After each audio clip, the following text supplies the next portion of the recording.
Hi guys, आज इस video में हम बात करने वाले 9 ऐसे तरीकों या 9 ऐसी आदतों के बारे में जिससे कि हम जिंदगी भर गरीब रह सकते हैं। तो जो सबसे पहली आदत है वो पैसे न बचाना, या फिर पैसों को बचाने के लिए हम पैसों को सेविंग्स अकाउंट में रखना, जहां हमें सिर्फ 3% ही रिटर्न मिलता है। जहां इन्फ्लेशन 6 से 7% चल रही है, तो हमारा पैसा हर साल 3 या 4% से कम होता जाता है। अगर हम एफडी की बात करें तो वहां हमें एक साल में 6% तक का रिटर्न मिल जाता है, तो हमारा पैसा 1-2% से हर साल कम होता जाता है। हमें पैसे को कभी भी शेयर मार्केट में इन्वेस्ट नहीं करना है, क्योंकि शेयर मार्केट बहुत रिस्की है और शेयर मार्केट में पैसा लगाने से हमारा पैसा बढ़ भी सकता है और हम अमीर हो सकते हैं।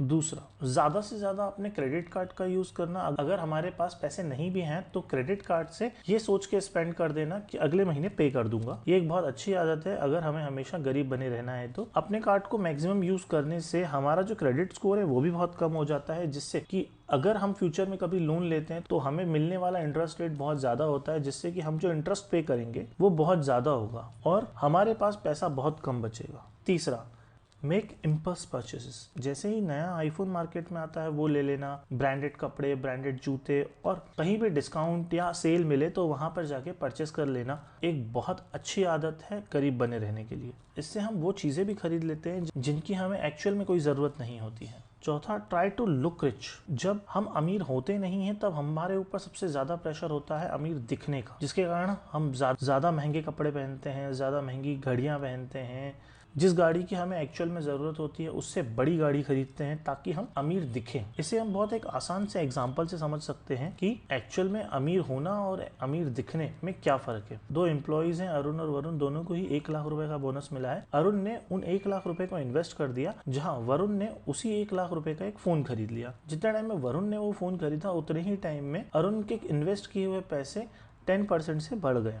मतलब अरुण के पास अब उस 1 लाख का 1,10,000 रुपए हो गया है, और वरुण के पास वो 1 लाख रुपए भी नहीं रहा है और वो उसके पास उसका एक फोन आ गया है। तो देखने वाले लोग को वरुण बहुत अमीर दिखेगा क्योंकि वो 1 लाख रुपए का फोन चला रहा है। अरुण वैसा ही लगेगा जैसा वो पहला दिखता था। इसी से रिलेटेड एक बहुत अच्छी कहावत है, wealth is what you don't see. तो अमीर दिखना और अमीर होना में बहुत फर्क है। पांचवा, make poor financial decision. Poor financial decision मतलब कि जब हमें जितने की रिक्वायरमेंट हो उससे ज्यादा का खरीदना। जैसे अगर हमारा काम 5 लाख की गाड़ी में हो रहा है फिर भी लोन लेके 10 लाख 15 लाख की गाड़ी खरीदना। हमारा काम एक छोटे से घर में भी हो रहा है फिर भी अपनी लिमिट को पुश करके लोन लेके और ज्यादा बड़ा घर खरीदना। तो इन सारे पुअर फाइनेंशियल डिसीजन से हम जिंदगी भर पुअर ही रहेंगे। छठवा, never build a financial plan. अगर हम अपने लाइफ गोल्स जैसे रिटायरमेंट, चिल्ड्रन, मैरिज अगर इन्हें प्लान नहीं करेंगे तो जब ये इवेंट्स होंगे हमारी लाइफ में तो हम पहले ही इवेंट में सारे के सारी सेविंग्स जो हमने की होगी उन्हें खर्च कर देंगे, और जैसे ही दूसरा इवेंट आएगा तो हमारे पास पैसे होंगे नहीं। हम या तो हम बैंक लोन लेंगे या तो अब किसी और से पैसे मांगेंगे, जिससे हम जिंदगी भर वो पैसा ही चुकाते रहते हैं और हम गरीब के गरीब बने रहते हैं।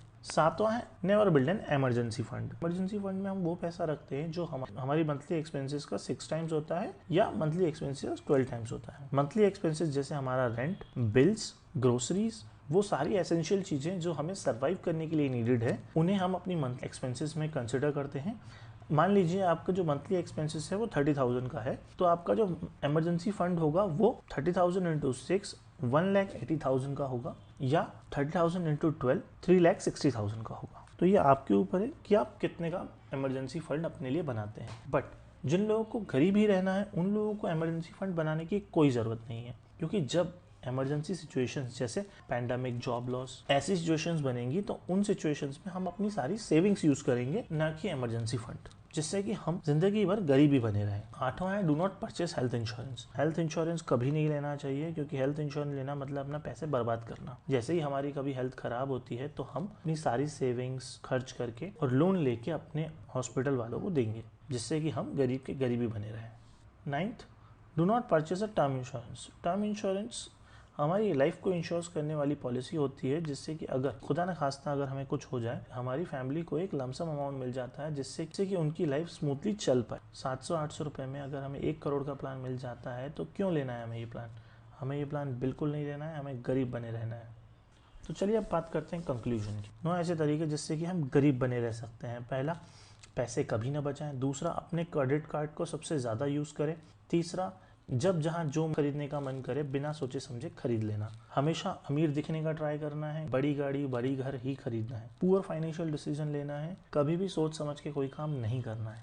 अपने लिए कभी भी कोई फाइनेंशियल प्लान नहीं बनाना है। इमरजेंसी फंड, हेल्थ इंश्योरेंस और टर्म इंश्योरेंस के बारे में सोचना भी नहीं है। अगर आप इन सारी बातों को फॉलो करते हैं तो मैं एश्योर करता हूँ कि आप जिंदगी भर गरीब बने रहेंगे। अगर ये वीडियो आपको अच्छा लगा है तो वीडियो को लाइक कर दें और ऐसे ही इन्फॉर्मेटिव वीडियोस को देखने के लिए चैनल को सब्सक्राइब कर दें। Thank you.